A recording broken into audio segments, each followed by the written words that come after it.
Hey guys, I am Damian Stevens, and I thank you for joining us today. We have an amazing show for you with Kyle Christensen. So Kyle is an amazing entrepreneur. Thanks for joining me, Kyle. Thanks for having me on, man. Absolutely. We're in person. This is weird, right? Doing this. This is my home studio, guys. So thanks for joining me, Kyle.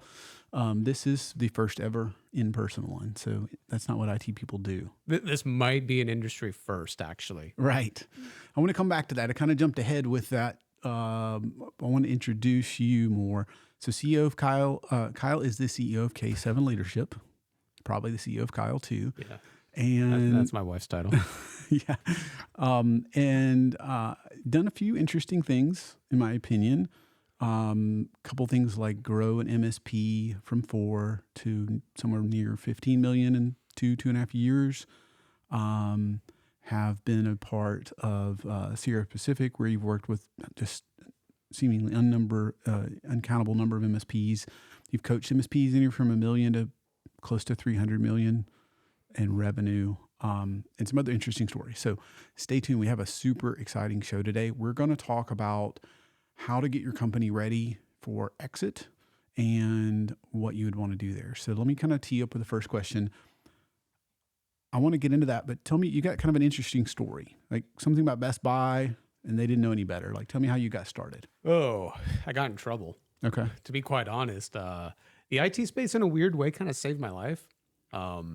Just like any high school kid, right? You test boundaries. You kind of see where your limits are. Yeah. And I like to say I hopped the wrong train because I literally hopped the wrong train. I was at an amusement park in California, Knott's Berry Farm. And I decided it was a real good idea to show off to this girl I was out with. And I jumped train car to train car. And it was a school trip. So basically, I was about to be expelled because I basically got kicked out for life on that. Mm-hmm. And my punishment, because I had decent grades, was, hey, go fix the computers at the school. Mm-hmm. Well, I fixed them really fast. I wrote a quick, this is like Windows 2000 days. So I just made a quick ISO, pushed it all out, and it fixed everything. Right.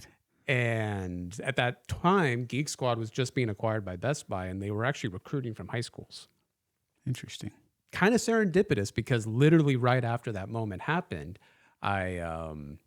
they referred me as like, hey, this kid kind of needs a job, or, you know, he's going to go down the wrong path. And Best Buy found out real quick I wasn't even 16 years old after they had already written me a job offer. So rather than handing me the keys to a Volkswagen Beetle, they gave me a supervisor position. That makes sense. I mean, you know, a 15-year-old kid managing 10, 11 people. Yeah, I mean, that's way less responsibility than a Volkswagen. That's kind of how I've seen it at this point, right? And at the time, right, like obviously I was just happy to have a job that wasn't minimum wage. Right. And, you know, it really taught me early on how to be creative in managing people, because every single person was about 7 or 8 years older than me. Now, right, we can say what we want, Geek Squad, Best Buy, it's all fun, right, in games, because they're the butt end of a lot of jokes. But if you really think about it, and I've thought about this as I've gotten older, back in 2004, 2005, Geek Squad was probably the largest MSP and one of the largest that has ever existed. How many other MSPs have 1,100 locations? Right. None. It's a weird thing to admit, but they found a way to monetize IT for mom and dad, right? Little onesie twosie issues. So anywho, fast forward quite some time at that point. I got really good at managing numbers, managing processes, because they were all older than me, right? So there's always that ageism, that hierarchy of I know more than you. So I got really grounded in managing through just binary processes, black and white, right? Making things fair, coaching, mentoring, but also setting expectations. That's crazy. Because to me, that was right. And I'm 17 and 18, but I realized that was the only way I could hold people accountable. Right. And Best Buy, they even put more trust in me, and they made me go store to store to store to turn around stores that were underperforming. Right. It went from just the Geek Squad department to the whole store. So I got crash coursed in these processes of turning something around from, you know, people say good to great, but from unprofitable or not hitting targets to hitting targets. That seems like a big improvement. It's quite a way to go when you have average 110 employees per store. Right. And then at the same time, right, you're dealing with most of the time 15, 16-year-old people, right? 17-year-old people on sales floors. And you're also always face to face.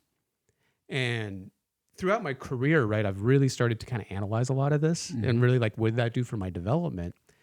And I also realized that a lot of the things that us as MSPs run into when it comes to customer service or de-escalating issues, problem resolution, you learn a lot when mom and dad are face to face with you at a counter and they're saying, I got a virus and it's your fault. Right. Right? It's no different than these help desk tickets that we get on the phone where it's a faceless name. And I think back to when I was at my MSP that I always used to tell my engineers that tier 1, right, you're the guy on the front lines. Tier 2, you need to be able to fix everything. And tier 3, I don't want you to have the ability to fix everything. I want you to be able to go in front of a customer with the whole building on fire and say, hey, Mr. Customer, I'm handling everything. Don't worry. We are going to post-mortem in a week. Trust me to get this done. And let me just, continue with what we need to do. Or can you please purchase this because this is part of the problem? Right.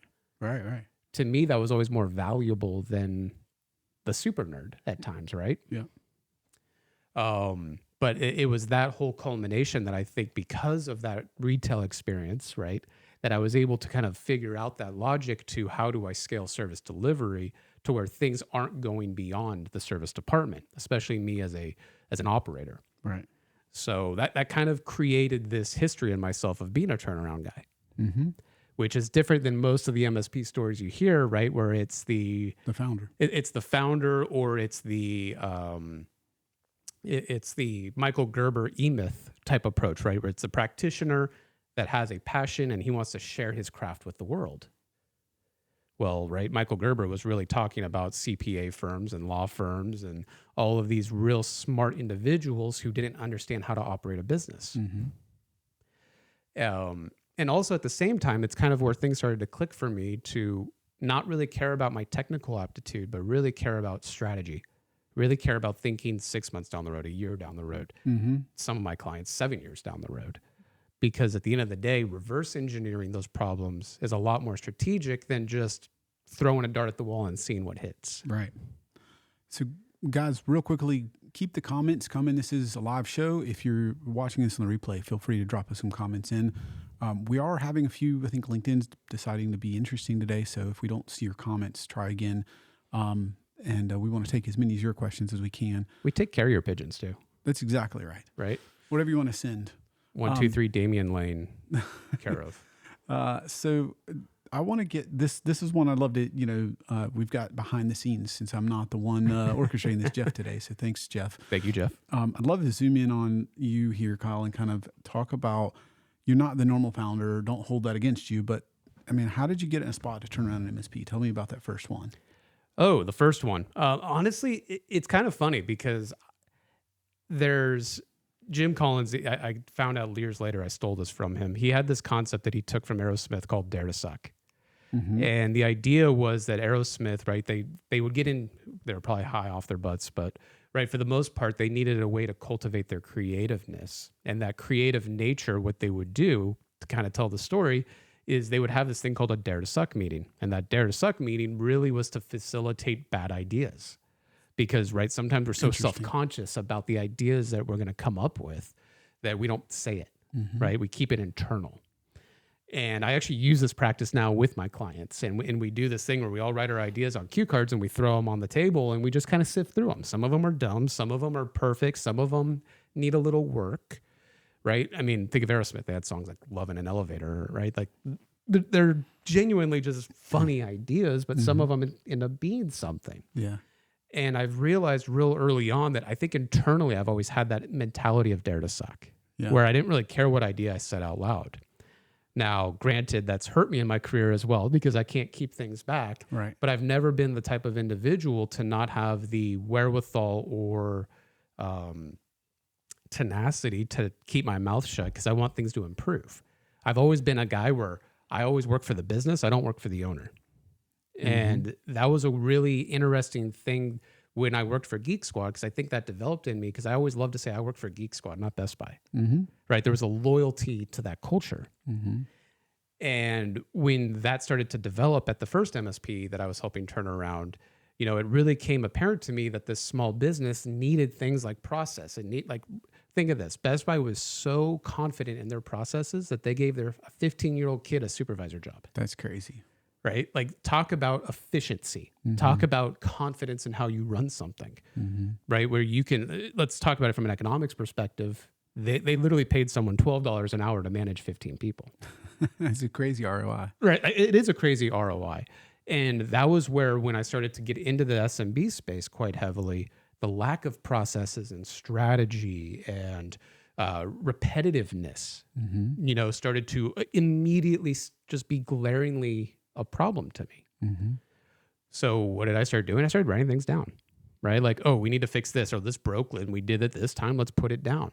And I became so obsessed with writing process, and then which ultimately turns into angst because now people aren't following process, right? That I injected myself. It got to the point where within, I think, a couple weeks, honestly, I was walking into the owner's office. I said his office. It was his bedroom because he was out of his garage. Nice. Right. I walk in there and I go, dude, give me the team. Like, I need to manage this. And so, right, that kind of one step into the other. And, I got exposed to a lot of things like HTG back then. It was before the acquisition. Got adjusted into the community with ConnectWise, really becoming a player on the space. I think this is like 2010, 2011. I was just getting out of college as well at the same time. So a lot of personal things are going on. And it really just turned into, and I remember back then even, we were getting to that like 4 or 5-ish million, about 40-ish employees, where back then we were big fish, little pond. And that's really where I started getting exposed to coaching, because I had these MSPs in my peer group that were also saying like, hey, how'd you do that? How'd you do that? Yeah. And to me, it was easy. It was, hey, here's this thing I wrote down, right? Here's this process. Here's this playbook. Right. And of course, that turned into, well, do you have more of these? And at the same time, Gino Wickman had released Traction about 2009, 2010, and it started gaining steam. And someone handed me that book, where it was the first time I got exposed to business operating systems. And so I got, just like everything else, to me, it was a big book of processes. And for anyone that's done EOS, right, whether you like it or you don't like it, to me, it was bringing a maturity that then allowed me to work faster, stronger, harder, because as long as things are in this model, all you need to do is add fuel to the tank. So much so that I didn't even know business coaching was a thing. Wow.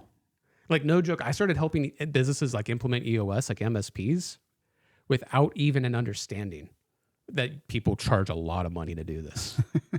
Just helping people, right? I'm just helping people. And not only that is right. I mean, I do have a technical background, right? So when there's a problem, I want to fix it. Right. Right. I am a fixer. Yeah. I mean, my wife would kill me, and she wants to kill me all the time because I want to fix things, right? Yeah. I'm always like, hey, what's the steps, right? Can totally relate to that. Can we have a level 10 meeting in the family? And, it kind of snowballed from there, because then as I started getting certified in EOS and implementing it more, I started to build my own pivots, build my own templates, especially to make the power of that model a lot stronger, right? Because now I'm seeing things like accountability charts, 9 different ways to do it for an MSP, processes, scorecards, the whole 9 yards.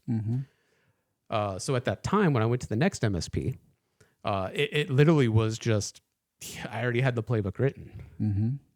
So luckily at that time, there was an owner that was willing to let me run with it. And also there was some key other players, obviously, on that team that had that same drive, that same tenacity. And also, obviously, a healthy sales culture. So it wasn't just the one person. It was never just the one person. I like to say that I'm typically the dumbest person in the room. Right. I understand that. But at least I'm willing to ask questions by being the dumbest in the room. Right. Exactly. And that was where I made really the big decision in my career that I wanted nothing to do with technical the rest of my career. Like that was the line that I drew in the sand, saying, I don't want to learn another script. I don't want to learn another tool. I don't want to learn any of these things, because then I just get in the weeds. Like it's a self-control problem. And I see this in so many of my clients where they see a tool and an endpoint and they think it's going to fix a behavioral problem. They think it's going to build an accountability problem. It's going to fix a process problem. Right. And a lot of times a tool from a cost perspective, needs to save people time. Right. That's the ROI at the end of the day. That's Right. the only reason you should buy something from an expense or a cog perspective. Right. Because it's cheaper than the labor. That's right. And, to me, right, I do so much financial analysis with the MSPs I work with, where you just see these things greatly inflated, but underutilized. And then and I saw this at SPG all the time, right? Oh, I bought ConnectWise, and ConnectWise is the problem. Of course. And then I ask them, well, how much time did you spend learning how to use it? Right. The 3 hours when I took it out of the box. Yeah, the onboarding session. Well, and it's funny because then, right, the questions always become, should I switch to this? Should I switch to that? Just get a different tool. Just get a different tool. Fixes all your whatever. Yeah. I think as tech people, I'll speak for myself, founder, you want to get a new, what am I missing? What could I be missing that's shiny and new? And if I just go do the new thing, right? And I think there's probably some fear where you're going, maybe I'm missing out on something new.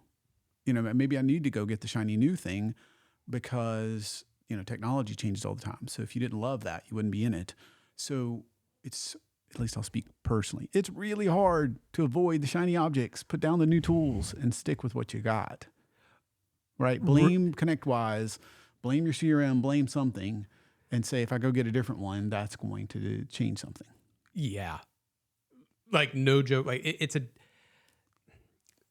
I think it's because when you really get your business to a certain level, operating it should be boring. I don't think this is going to help people want to do this. No, it doesn't. Yeah.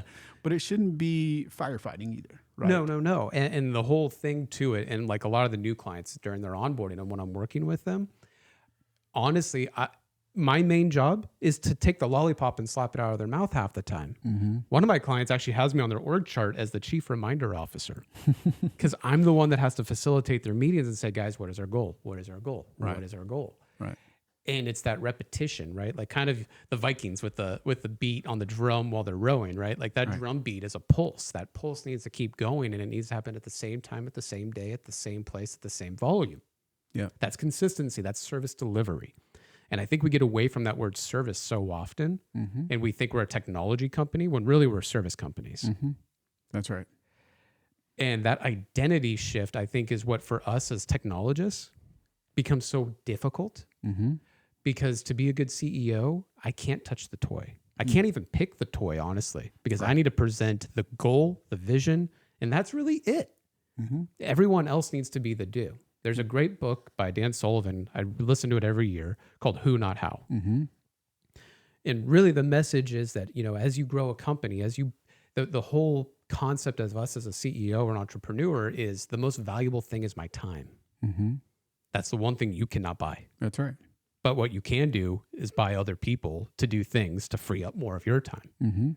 And I do exercises all the time with CEOs where you're $500 an hour, Damien, as a CEO and a founder.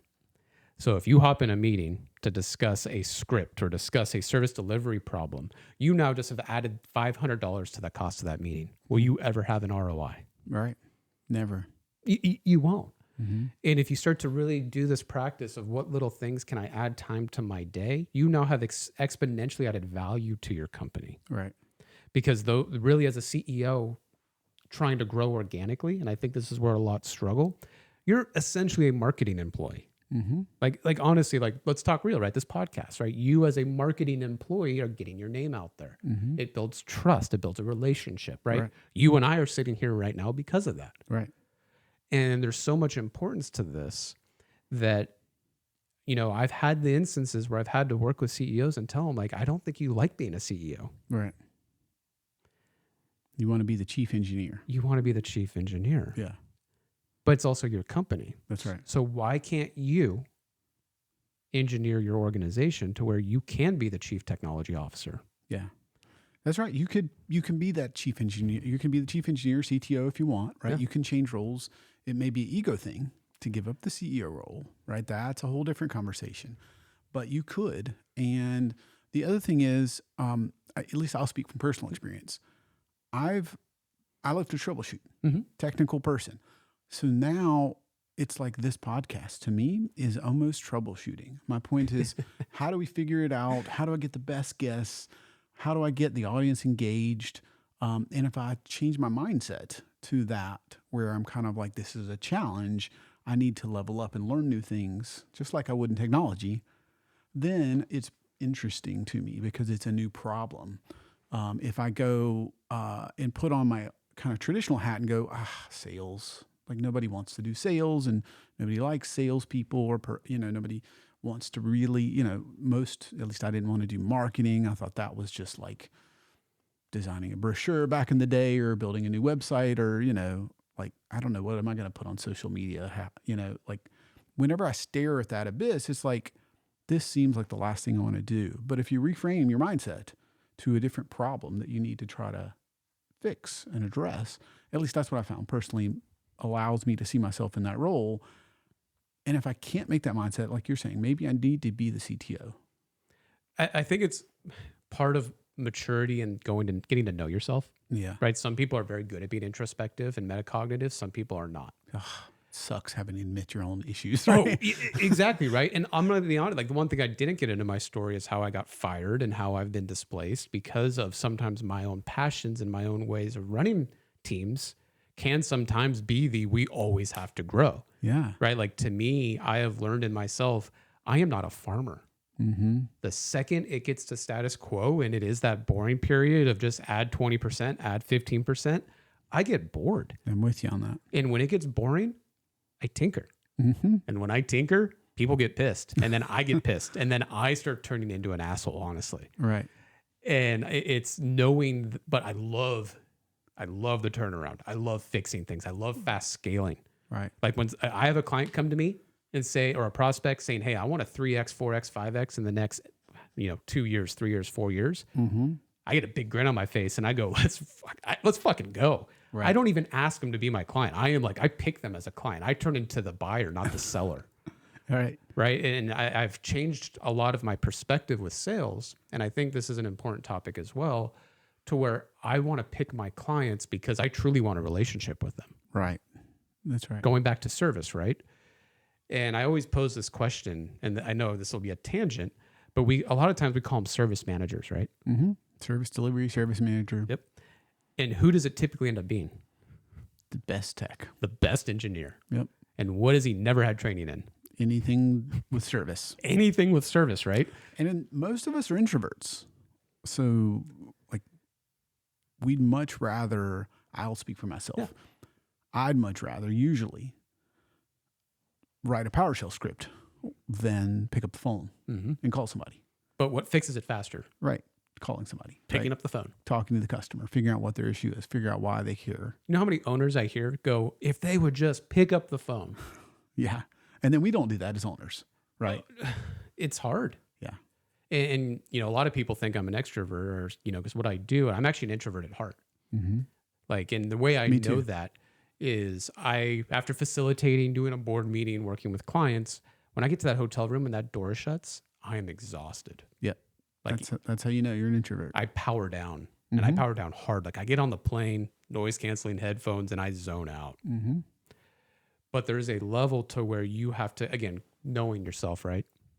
Where if I'm going to be in a role like an entrepreneur, a founder, a CEO, I have to be okay. I have to be comfortable with that. Mm-hmm.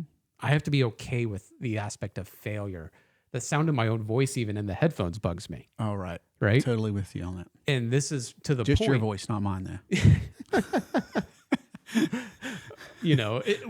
But it's a fun topic, right? And we laugh at it, but there is that part of you that definitely, it hurts internally. Right. That's right. And I know we're getting really far from the topic, but it's important on this topic of CEO and wanting to be the tinkerer. Mm-hmm. Because there is a vulnerability, there is an ego, there is a transparency that you have to put someone in that seat to be the CEO. Yeah. Super, super challenging. Right. Talk about vulnerability and trust. Right. And most people, right, I feel like I don't want to admit that I couldn't do it. And then getting to where you trust to be the chief engineer is a real high bar, but let alone I want to turn over the title of CEO, say run my company. Mm-hmm. Right. Well, and that's why traditionally in big enterprise, right, you'll see CEO and president. Right. Or you'll see founder and CTO, right? Like there's a way where you can keep that pride because titles do have a sense of pride. I always hear people say, oh, I don't care about my title. Mm-hmm. Well, you're going to lose an Because you're not employee. chief janitor. That's why you don't Well, care yeah, about your right. Like me, I've been chief asshole. I've been that idiot, right? My title's changed. It's on a variable scale. Uh-huh. But there is that level to where, right, if we go to like Patrick Lencioni, his pyramid of dysfunction, right, that base layer is trust. Mm-hmm. And then there's the transparency, there's the commitment, because you also have to be committed Absolutely. to that CEO that you bring on board. That's right. And where I see so many people get it wrong, it is that commitment. Now that commitment, and why I think over the years where I've seen it go astray, honestly, is because I've worked with a lot of MSPs at this point and a lot of small businesses. Where they get it wrong is the owner never truly commits to the plan. Mm-hmm. And there's a lot of, I don't want to say immaturity because I think that's a rude way to put it. There's just, it's immaturity in the sense of you're not really coming to terms with the idea, or you don't know how to create vision for the company that actually satiates you. Mm-hmm. Right? If I hire a CEO and I'm making $600,000, or if I'm a CTO and I hire a CEO, but I'm still bringing $600,000 to home year, do you think I really care that I'm CEO or not? Right. No. Sounds like a good deal. Now, if I'm CTO and the CEO's losing a bunch of money and I'm making $50,000 a year, right, I'm going to ask questions. Right. Now, there's a thin line between accountability and commitment. Mm-hmm. Right? Accountability is find a new CEO. Mm-hmm. Lack of commitment would be then I'm just going to be CEO again. Mm-hmm. That's right. And this year, I've been obsessed with this idea that I've been kind of, I don't know how to put it, so I'm going to kind of talk it through. Okay. There's two words I've been obsessed with this year.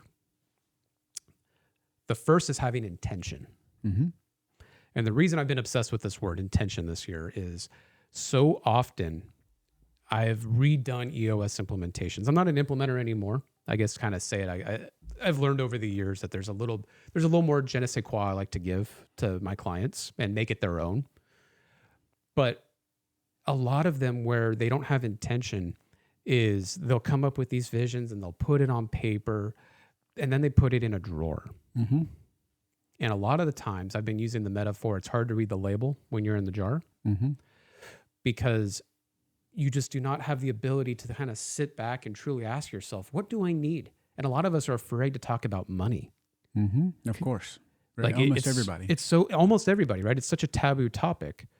But what deep down makes us make other decisions that lack commitment? Right. Right? It's your business. At the end of the day, it's your checkbook. It's your life. It's your legacy. That's right. I love the metaphor there. To interrupt you for a second. You can't see the label when you're in the jar. Yeah, That's sorry, I went right cool. over that. That's a really cool metaphor, right? It took me a second to process. That's pretty cool. I can picture that. Well, and the reason I started to use it, honestly, is more of a sales pitch in a way for myself. Mm-hmm. But what it was I had these clients saying, oh, we did EOS. Right. And kind of picturing this, right? There's that level to where I'm the CEO. I'm trying to implement this thing called EOS. And I have the book in front of me. Mm-hmm. And I'm going, okay, guys, so where we're going to start today is we're going to create vision. Mm-hmm. I'm more worried about being a facilitator, right? Mm-hmm. As a CEO than I am sitting back and thinking, what do I need for myself, for my life, my kids, my family, Mm-hmm. my legacy? So where I started to tailor things a little bit was actually doing life planning in hand with some type of operating system. Because what I found was that if I can get to the core, lock the owner and the founder in a room for 3-4 hours and say, how much money do you want? Right. What do you want to be doing with your time? What do you want to be doing with your day? Mm-hmm.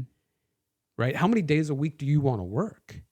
Right? Asking all those questions that are hyper-focused on us. Like you said, we're introverts, so we don't like the attention, Mm-hmm. but almost forcing it to an extent. Right.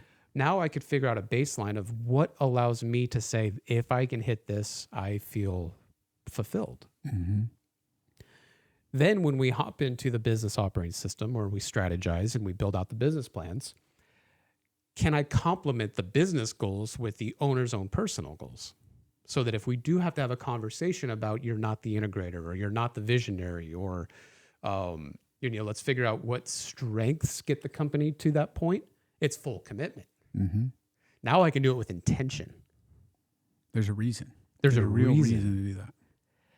And whether it's I want to sell my MSP or I want to grow organically or go through M&A and acquisition, right? That just becomes a tool now to get to my destination. I see. Then the second word I've been obsessed with is discipline. That sounds hard. Yes. And it's not accountability for a reason. Mm-hmm.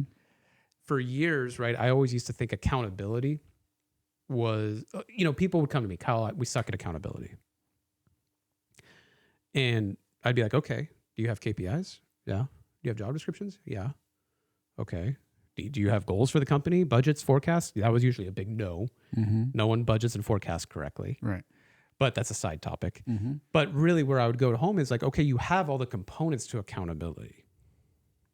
So either one, you're not accountable to yourself, right? Hire a coach. Or two, you just don't have the internal discipline to work a plan. Mm-hmm. Go figure. Engineers don't know how to work a plan or a process or write things down. Right. Crazy concept. Right. Crazy concept. It just blows my brain. But the MSPs that I found and I worked with that did grow really fast or they had something special, right? Maybe they're not big, but they do something unique. Mm-hmm. I work with an MSP in Austin, Texas. They're not big by any stretch of the imagination, but they are a direct Microsoft 365 reseller, right? Usually that's reserved for like the PAX 8s of the world. Yeah, there's very few of those. This guy is this little MSP in Austin, Texas, and he found a way to be a direct reseller for 365. So rather than making his measly 15 points, he's making 30 to 40 points. That's huge. Right? There's that differentiator, right? So he can do things bigger, better, faster in 365 than another MSP. Those, to me, those things say that there's a discipline, right? Because I had to be able to go through the steps to knock this out, and then I have to march to those orders consistently. Mm-hmm. And to me, I think that's where things become special and accountability can actually live, because it's not really that accountability doesn't exist. Accountability just happens. Yeah. It's like a metronome. And that is really that core component. And like I said, the chief reminder officer, I don't know if I said it on air, but I'm losing my train of thought at this point. But right, there's that level of commitment to are yourself, or do you need a physical trainer? Do you need someone to go, hey, this is where your goal was. Don't deviate because of your life.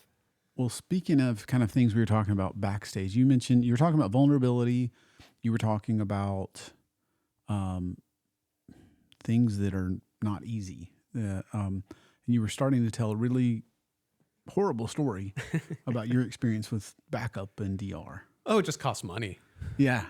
Just throw money at it. It fixes it, right? Just throw money at it. I have a weird relationship with backups, security, and overcomplicating solutions. Mm-hmm. Yeah. Hint, no hint. MSP's ever said that. Yeah, right. Hint, hint. I don't like doing it. Yeah. I'm probably going to annoy a few people with that comment because I threw that little S word in there. But to me, right, at the end of the day, your customers don't really care about backup until they need it. Right. I don't want to care about it. No, I don't care if you talk about RTO, RPO, you do the whole math on the whiteboard. I used to do all that stuff, right? Mm-hmm. And what do? They look at you like, this just sounds like it's expensive. Yeah.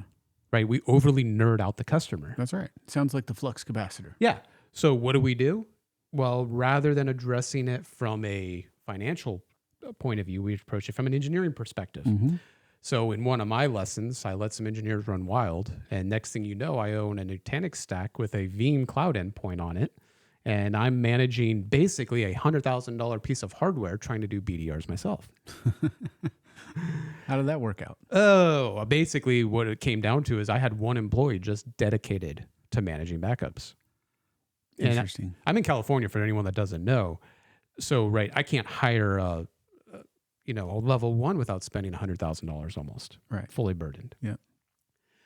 So I had one person dedicated. It then turned into kind of a weird discussion on margin and pricing because your margin becomes very fluid when you own the hardware that way, which I just didn't have time to really build out. You had to do all the proof of concepts, right? Mm-hmm. And I do this, by the way, the same exercise with RMMs now as well, in migrating RMMs. When I did the math, what it came out to was something like 300 hours just to get the product to market. Wow. Was that an investment that was worth it. I still, to this day, obviously I'm not there anymore. I don't think they've made $1 on it. So probably not. Probably not, but you know what? It's a great toy. Yeah. Everyone loves All it. the cool, right? Oh, if you've ever used Storage Nutanix, tiers it's and amazing. Hybrid flash, NVMe Oh, stuff. and hyperconverge, and it's all the buzzwords. All the buzzwords, right? It's hybrid cloud. Yeah. That's all we need. Once we have one of those, life will be complete because then we can do anything. Yeah, and it was like any other engineering problem, though, right? You throw time at it, and time is the big cost we have. Yeah, all we need is a hyperconverged 30-to-1 dedupe, and we can do desktop as a service and private cloud and BCDR and fill in the gap. Right? I'm so glad I'm not there anymore right now because I'm sure something like SOC 2 came up or something other that you weren't worried about then. Scary thing that I was like, okay, whatever. Yeah. Yeah. But at the end of the day, right, it was the not approaching it from a financial thing. Mm-hmm. Now, we never had an issue because, right, we're buying enterprise grade hardware. So the stuff did work. I would hope so. But if you think about it, I had a tier 3 guy, I had a sales guy, I had myself, I had all this time wrapped up into building out a solution. Mm-hmm. And if you don't have an ROI from it, then that's a horrible business decision. If you don't know the ROI, it's a bad business decision. Yeah. If you throw enough money at it, you can make it work. Right. But maybe not cost effectively is what you're saying. Yeah, exactly. Interesting point. Well, just on that segue, speaking of backup and DR, this show is brought to you by Servosity, and Servosity Safe is where we manage backups. So with Servosity Safe, you can cut your support tickets in half and let us manage them for you.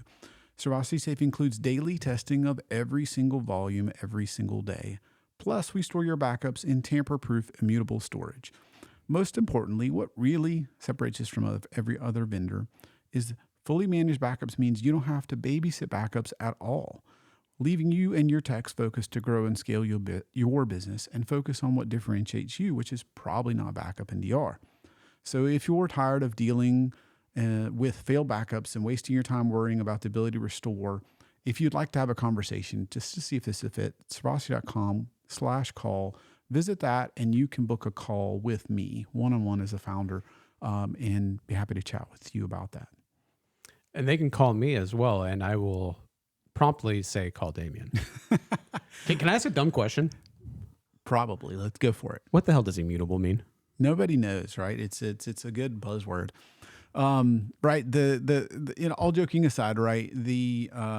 What's funny to me is there's so much going on in cybersecurity. Everybody's selling a new cybersecurity stack, which is good. There's both good security reasons and good margin reasons to do so, but it just seems like no end. Yeah. Keep adding to the stack. The more tools, the better, right?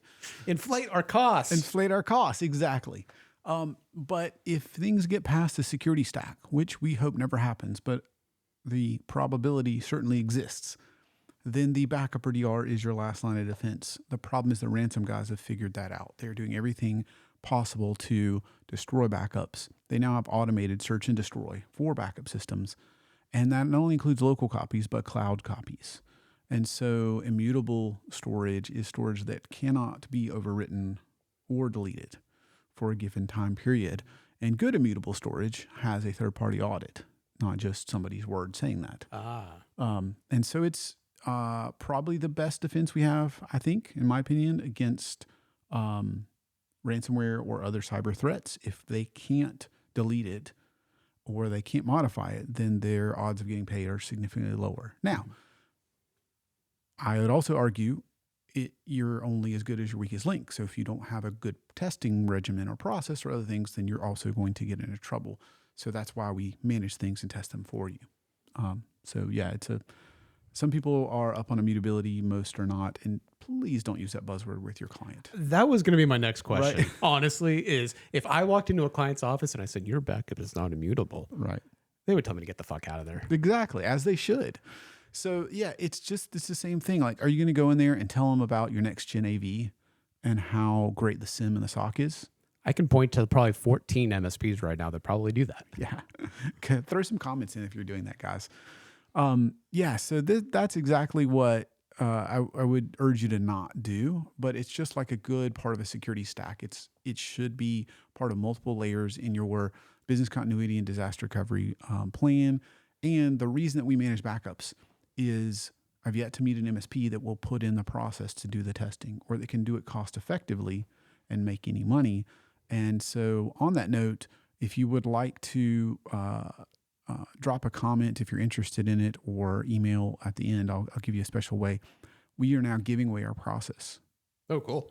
So speaking of process, if you want to run the process, If you want to go spend a bunch of money on this process and hire somebody to work it. If you'd like to have us do it, hire us. If you want to go spend the time to do it yourself, we will give you the process because I want to help every MSP that I can.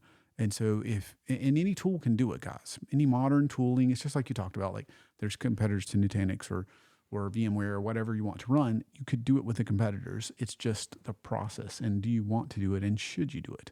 And is there any ROI in actually doing it?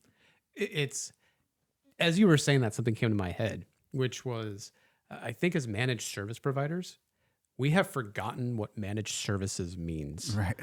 Right? Like, think about it. Managed services provider. I provide services that are managed by me. Mm-hmm. Why do I need to be the IT services? Mm-hmm. And the whole idea, right, is the one-man band that can do a million different things because he has all these fractional services. Mm-hmm. And it's cheaper than hiring. Yeah.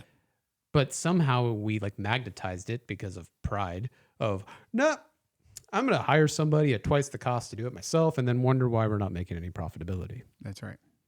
And if they're ever sick or out on vacation, then I hope you don't need it. Or they quit because, MSPs are great at recruitment and funneling that, right? And retention. And retention. Well, retention is an interesting topic, but to me, it's I was talking to one of my good friends, Dave Kava, about it a lot, which is, there's a misunderstanding, just like sales, that, when you have your team, it's set in stone. Right. Excuse me.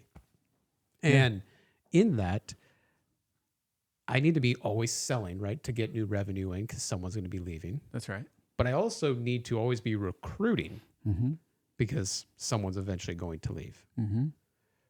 And there's a concept of that, right? Which is if I can get a service and then not have to always be recruiting for that seat or even have that seat on my org chart, right? That's saving time, right? We're getting back to this concept of time. Right. I can be doing things that are more, have a higher ROI. If I spend that $500 an hour that Damien costs, he should be doing podcasts. Right. There's a larger ROI to this, not Damien going to check backups. Yeah. But it's much easier to do the other. Or as it's an more introverted tech guy. Right? Or I like it. Yeah. I'm good at it. Yeah. I'm the best at it. I'm the best. Yeah. No one's stronger. No one's smarter. The only good news for us is I've yet to meet a tech that really enjoys checking 100 backup emails a day. That's the good news. Nobody seems to love that. There's do I want to let go of it? That's a different question. But do I enjoy it or love it? Not usually. That's an interesting thought. Yeah. Like, I don't like doing it, but I'm not going to let it go. Right. Well, there is, you know the stakes if you get it wrong. So I kind of understand the hesitance to let go, but it's just like putting in a CEO. It doesn't mean you shouldn't. It just means you have to arrive at that, and you have to have enough trust. You have to have accountability. Mm-hmm. Both sides. We have to be accountable to you. You have to be accountable to us in the way that we manage backups for you, or it won't work. Totally. So just like bringing in a great CEO. Now, I did have a couple of things I wanted to ask you. So give us the secrets. I mean, how did you go from 4 to 2.5 million? Ooh. Or from 4 to 15 million rather in about 2.5 years? So, give us, like, everybody wants to know, how do I grow? So what's, right? what How do you grow? How do you do it? Yeah.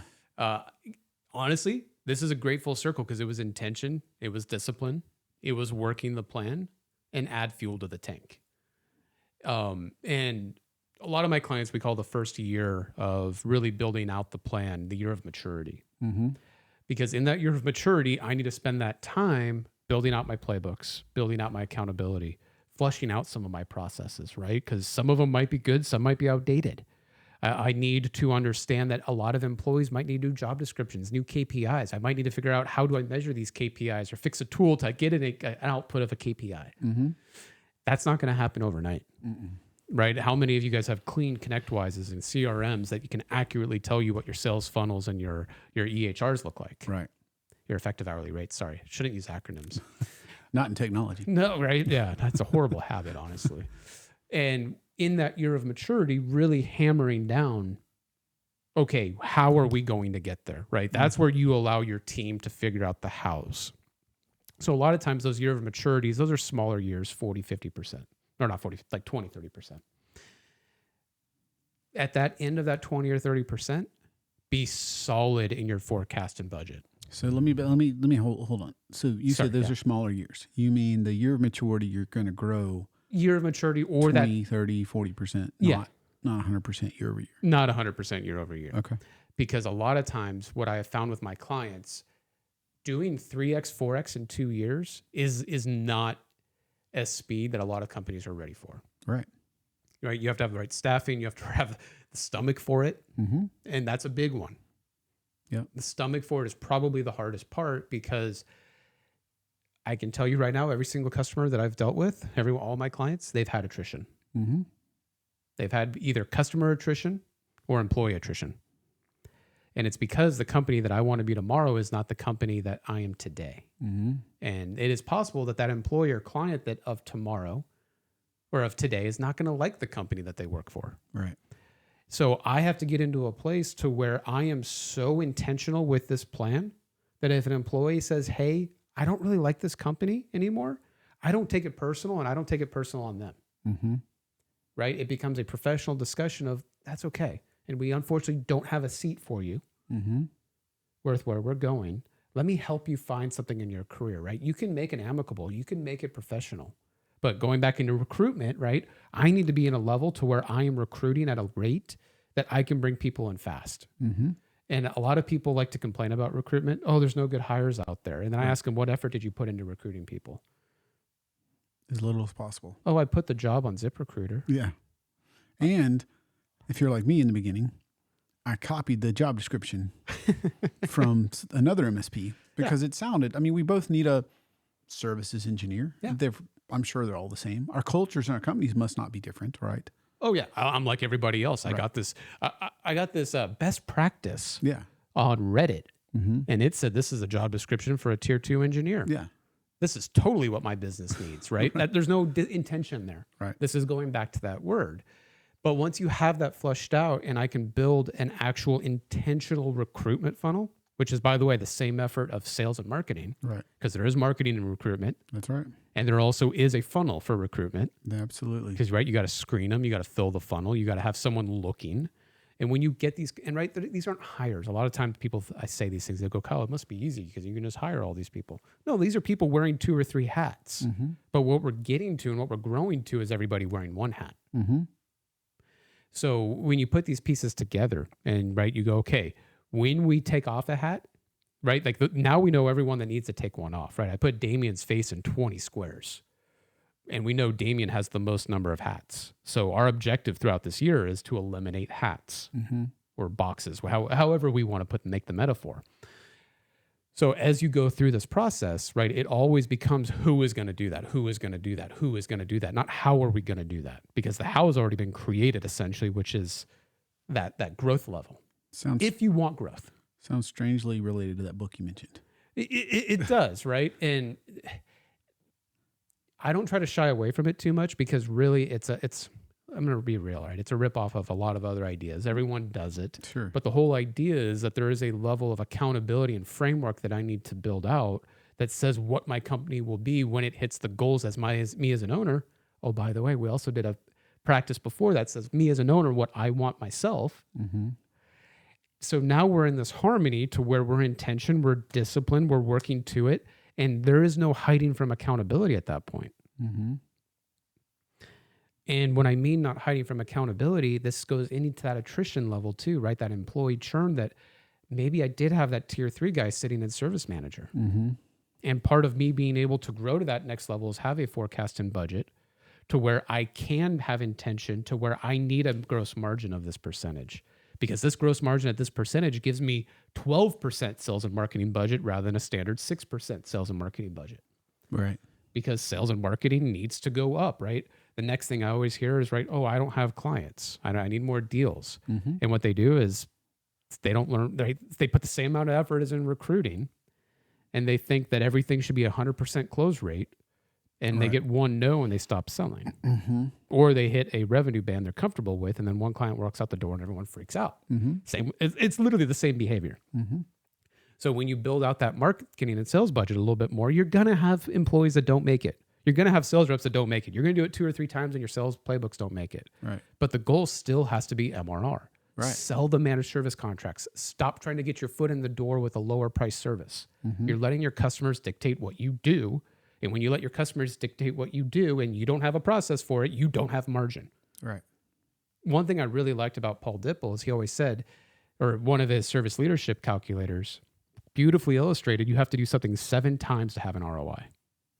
So I started to tell that to my sales team. If you want to go sell a Fortinet, you got to be committed to sell 7 of them. Yeah, that changed the conversation, didn't it? Changes the conversation quite a bit because they've only been asked once in the last 3 years for a Fortinet.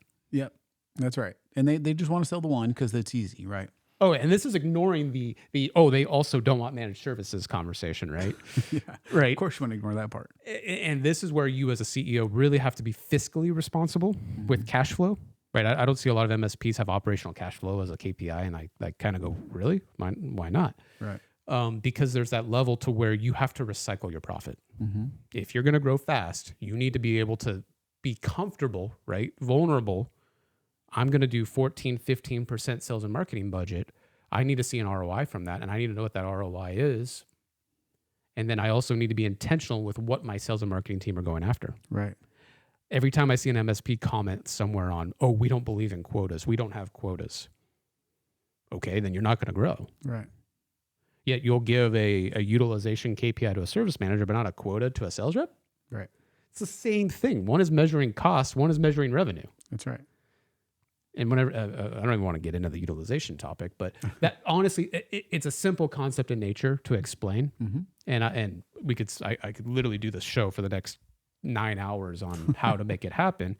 But really, it's have the plan, have the discipline to work it, and just fucking go. Right. I can't explain that any better than that. 1, 2, 3. It's the just do the work. Yeah. If you want to grow fast, it's going to be tough. You're going to have to put hours in. Yep. And your whole team is going to have to do it and be behind you with it. And by the way, they're going to make like 90% of the decisions. Yeah, that's the scary part as an owner. So, drop questions as you guys have them. We'll make sure to get to those comments. I know we're having some issues with some of those coming through, so we'll get to you guys on those as we see them live or some of them as in follow-up. But I did want to ask you this, Kyle. What do we need to do? We call this part 2 of figuring out how to figure out alternate exit, right? I talked to a lot of MSPs and like the only thing I can do is get to a certain run rate and then sell to private equity. And there's good private equity and there's really not good private equity. And so we kind of understand that, but what are the options there? And before you even get to that, what do you need to do to be ready? So I'm not a total fan of my exit has to be acquisition or private equity.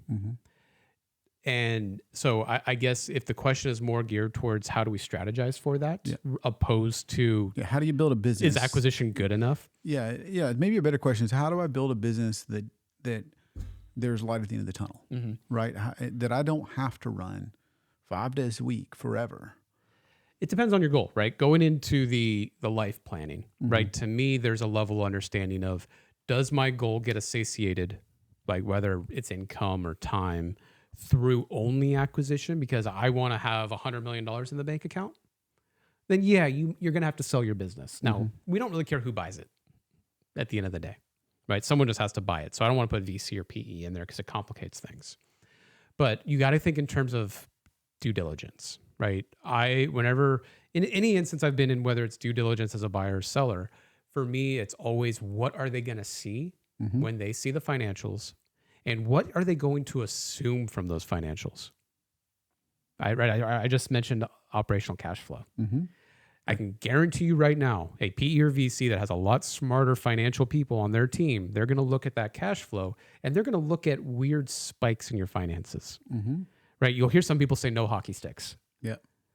And really understanding, building that plan for massive growth, right? If I'm trying to get to that 8x, 9x multiplier with kind of market rate right now, right? I need to have a very strong net. Back up 1 second.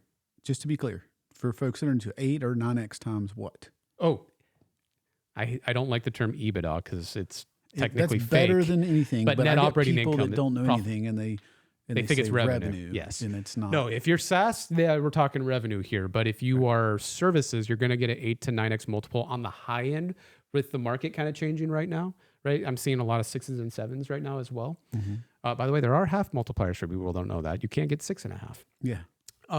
So thank you for correcting me. I kind of run right into that.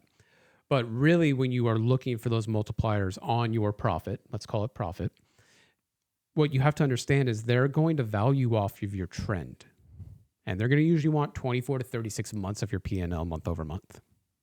So when they see at 6 months ago, whoop, profit went straight up because you laid off 3 or 4 people, they're going to ask questions. So what I want to do, right, going into my goals and my roadmap of how I build my MSP for exit, I want to make sure that I am eliminating every assumption I can from a fiscal maturity perspective.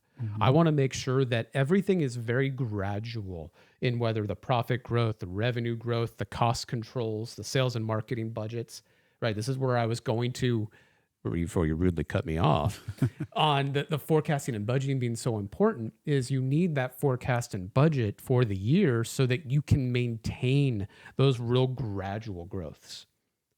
And that is then where you get to that point to where if you do go into due diligence and you are 20% net profit, or EBITDA as some people like to put it, right? Then they're going to see a gradual growth and they're going to go, oh, you were just maturing. You were getting better. You've built a system of leaders in an organization that know how to drive efficiencies. Whenever they see hockey sticks, they're going to go, right? They're going to think the worst. You cut costs somewhere, you fired some people, you raised rates real fast on your clients, so you might have high churn coming down the pipeline. Because anyone that's doing an acquisition, they want a return. They want a 2x return, a 3x return. They just want to make money on their dollar. And in my experience, they're going to price any risk in a way that you're not going to like. Yes. And not only that is they're going to use that against you in an earnout strategy. So they may say, yeah, we'll give you 7x, but it's going to be over 5 years. You're only going to get half up front, and then you need to stay on as a CEO for the next 5 years. You know how painful that's going to be to be an employee of someone else that owns your company? Right. You're going to hate your life. Yeah. Right. You want to give yourself that level to where you're getting like 90% up front. And that 10%, you could take it or leave it. Right. Right. Yeah, I'll stay on for a year or two and I'll tuck some corners and I'll shake some hands and kiss some babies. But I don't want my entire legacy and financial output of my time that I invested into this company just lost because I didn't have intention and discipline to get it to my own personal goal. Right. Well, speaking of that, this has been awesome, Kyle. This is amazing. I know we've had some issues with comments, guys, so please drop your comments. We'll make sure to chase Kyle down, see if he'd be kind enough to answer this in the future. Of course. That would be awesome, Kyle. So any takeaways on this, scaling your company, getting ready for exit? What are the books? What are the tools? Tools aren't it. Processes, whatever it is. What are the takeaways you have? Books. I mentioned Who Not How. It's a great one for leadership in really understanding delegation. Pinnacle. It's a new hybrid output where it's kind of mixed up a lot of the ideas from other business operating systems. It's actually, I'm a certified Pinnacle business coach because I found that it had a lot more tenured tools, as we call them in the business coaching world. If you go to my website, k7leadership.com, there's a books button. I have like 15, 16 books with the Amazon links of what I, of course, all of my clients to read. Okay. And a lot of them are really going to be about strategy, right? None of them are going to be about how to write a PowerShell script. Right. Not technology. Not technology. Okay. Awesome. So how do we I want to thank you for this show. This has been amazing. If anybody wants to get connected to you, just to follow you, see what you're going on, have a conversation with you, whatever is appropriate, how do they get connected to you? Yeah. Social media, I'm on LinkedIn pretty prolifically, /Kyle CHX, I think is what it is. K7leadership.com is my URL and has a scheduling link. I am only taking 1 or 2 clients actually for Q2, just because there's a lot of side projects and current clients I'm working with. So they go pretty fast. So if you are interested in growing fast, please make sure to schedule some time. Especially with Q2 being like a week ago at this point. It's crazy, isn't it? Yeah. Well, you guys heard it here. If you want to get plugged into Kyle, make sure to go to k7leadership.com or find him on LinkedIn. Drop your comments. We'll be happy to do that. All right. Thank you so much for being on the show today. I appreciate you having me. Guys, every 2 weeks we have this show, so please stay tuned for the next show. Before you guys go, if you want a copy of the show notes, anything that was mentioned, books, resources, processes, etc., drop an email to show@damienstevens.live. That'll ensure you get notified about all the new shows and all the resources that we covered here. This is just the beginning of a community we're building with amazing people that are willing to have candid conversations on how to build your MSP. If you would like to see if you're a fit to having us manage your backups and take that burden off of you and make it more profitable, visit sravosky.com/call and you can have a one-on-one call with me. Guys, follow me on LinkedIn, drop an email here if you'd like the show notes, or just drop a comment if you'd like to know more. Thank you so much for your time, guys, and we'll see you here in 2 weeks.